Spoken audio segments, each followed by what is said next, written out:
search for missing Kalamazoo doctor Teleka Patrick.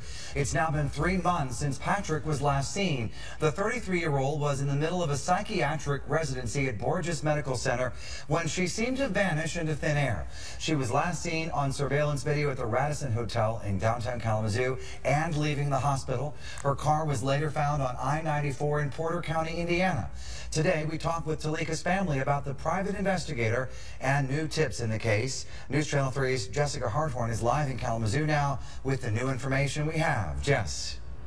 Andy, the private investigator tells me that she told her mother that on 2 separate occasions she saw 2 men walking through her apartment complex, and she identified those men as bodyguards of Marvin Sapp. Teleka's sister, Teleka Patrick, told us by phone today she's getting discouraged, but remains hopeful she is still alive. It really seems like all possibilities have been exhausted. I fear that she has met harm or danger.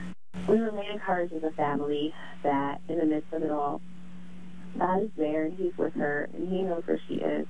Something happened on December 5th, 3 months ago.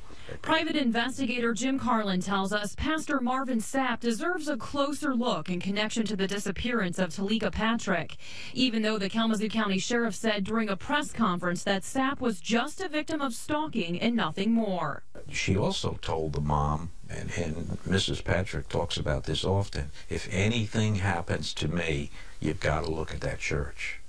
It's pretty profound.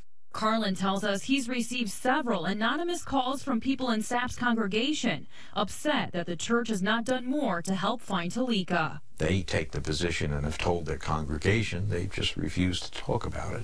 And so many people consider that odd. What's also odd, says Carlin, is several phone calls he's received from people in the UK and Jamaica, claiming that God sent them a message about Teleka's whereabouts, all of them pointing back to Sapp's church.